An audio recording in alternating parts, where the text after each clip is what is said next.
Hi guys, this is Mabuhay 0808. Once again, nagsasabi sa inyo na habang may buhay, may pag-asa.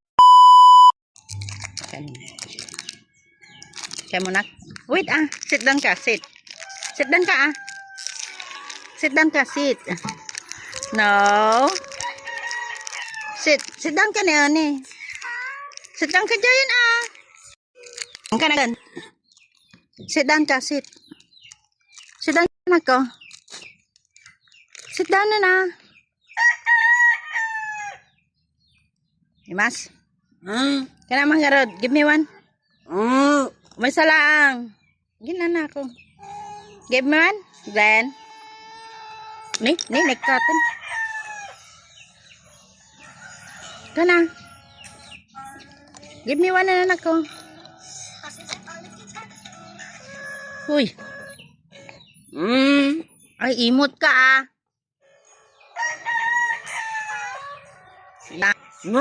Okay, garudan.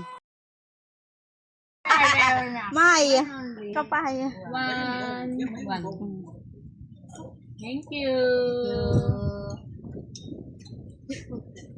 Sarap.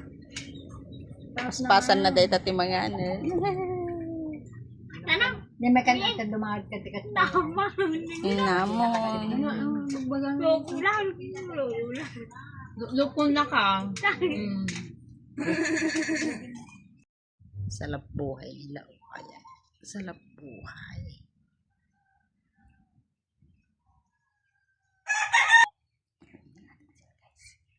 Salap buhay. Salap buhay nila.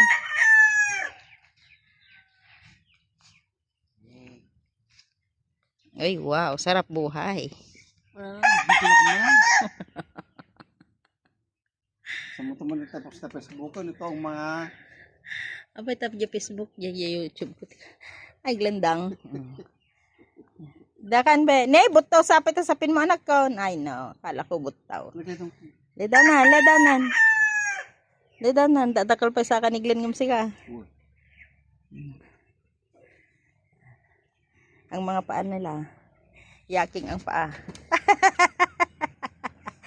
Paa ni Glenn. Grabe, laki. Ano anak ko Hi kapay garod. Hi. Hi ka na. Glenn. Hi ka na. Glenn. Hi. Glenn. Hi ka na kong. Hi. Glenn. Hi ka na anak. Uy. Ano na anak ka? Glenn. Ni. Hi. Hi kan. Hi.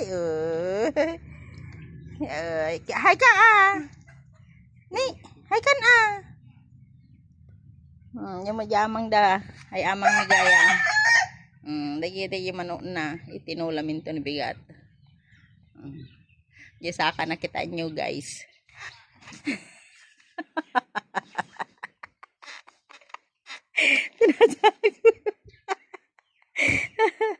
Anak no sino yan? No among ako di makani agkuti-kuti. Pati ta sa kam Glenn nagkalkal yun sa mo ta sa kam anak ko. Hi guys, ayan namasyal ang aking mag-ama. At syempre, kasama ako. Andyan din po ako. At saka si Maymay, ang pamangkin ng asawa ko na nag-alaga sa anak ko before. So ayan guys, kunting pamamasyal lang. Dahil sa sobrang init, masarap mamasyal sa loob ng mall. So yan guys ay sa SM Lawag. Bagong bukas po yan. Mga ilang buwan pa lang yan guys. 4 months or 5 months. Hindi ko sure.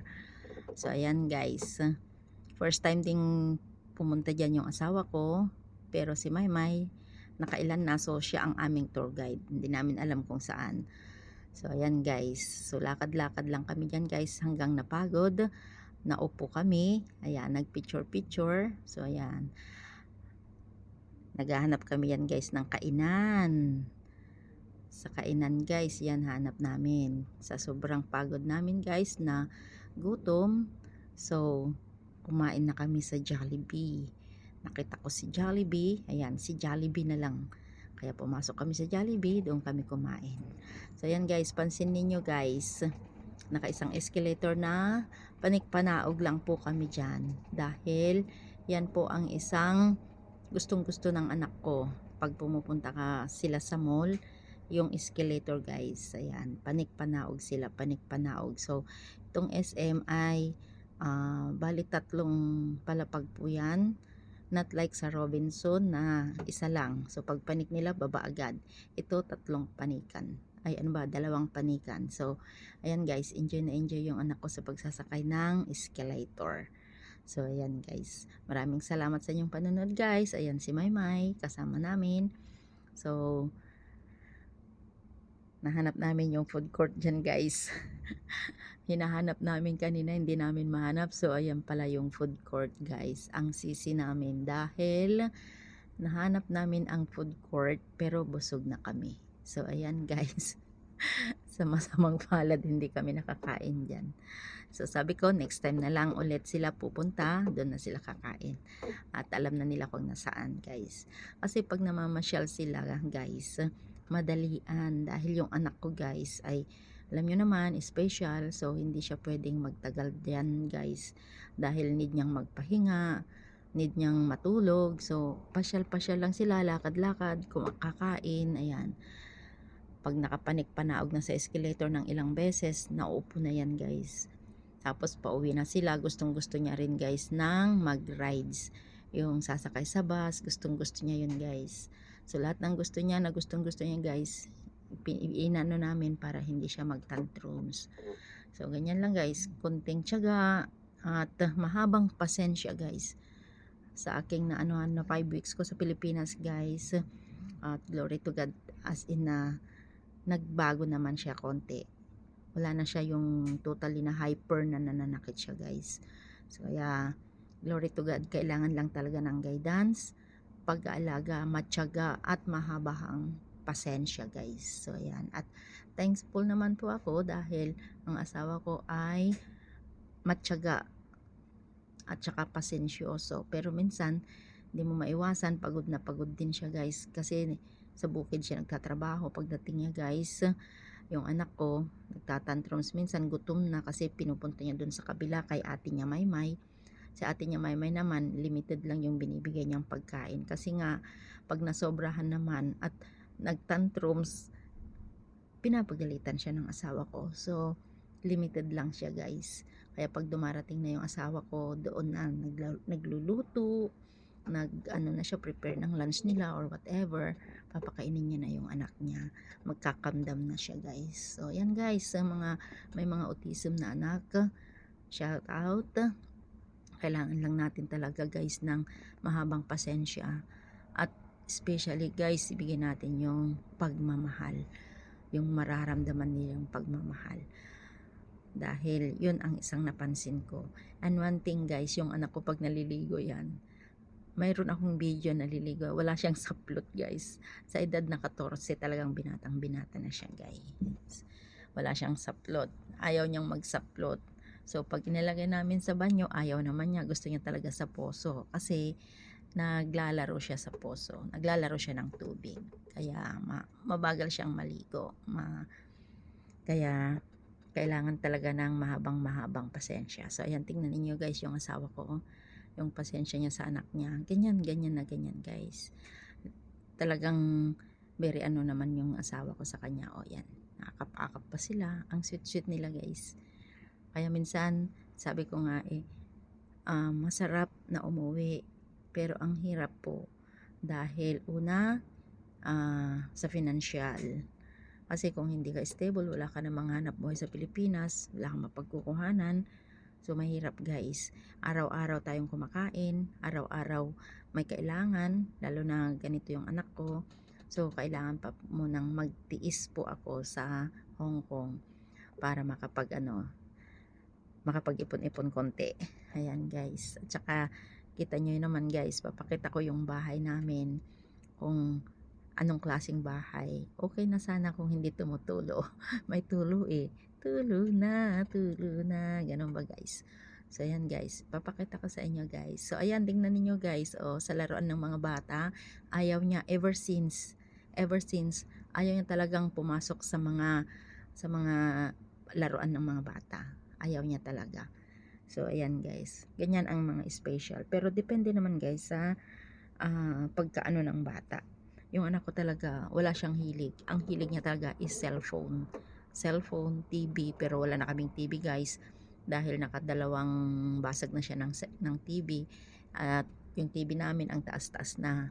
So, hindi na niya maabot. And wala na kaming wifi. So, hindi na nakakonect ng wifi. Walang nakukuhang channel. So, ayan guys, cellphone, puro cellphone lang siya. Wala na. Cellphone lang ng cellphone. So, ayan guys, maraming salamat muli. Ayan, bababa na naman kami. Hahanap ng damit ng asawa ko, t-shirt daw na hens. Nahanap niya yung t-shirt na hens. At, nakahanap naman kami guys. Ito ang nakakatuwa. Nung nakita niya yung presyo, nagulat siya. Wag na daw. Doon na lang daw sa palengke. O, diba? Marunong magtipid. Pero sabi ko naman, yung texture, yung quality ng damit is different. Magkaiba talaga. So, ayun. Kaya nakabili din kami dyan ng hens na t-shirt niya. T-shirt nilang dalawang mag-ama. Magka-size na sila guys. Magka-size na sila. So, ayan guys. Kunting update po at maraming salamat sa inyong panonood. At muli, ito si Mabuhay 0808 nagsasabi po sa inyo ng habang may buhay, may pag-asa. Laban lang po tayo. Bye and God bless us all. Ay, babae. Ni peta kukuan natan. Ni sinelas na po. Thanks na. Mano bayad? 40?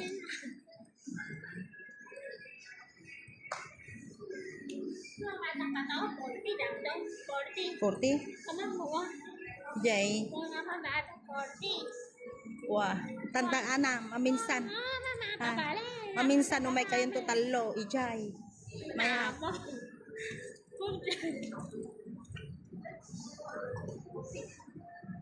Ni apa ngay? Ay, ijay. Wah.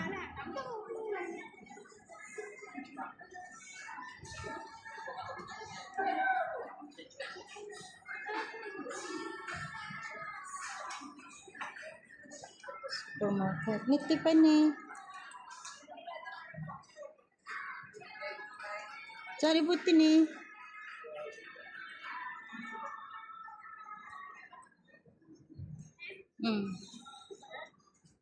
Tani pen shop. Tani pen shop. Ah? Ah? Pagarantihin sa dito ta bench. Awan hens dito hens ko na anak ko majikas kan ano dati hens. Awan ti hens da dito tani bench. Bench. Anak ka de. Maglalatan. Kaya kita mo nagkaatanaan mo. Ninyakad nga t-shirt tala. Kaplin mo kita ni awan ti hens ito'y nagalas ti hens tatan. Awanan hanga kaslay din.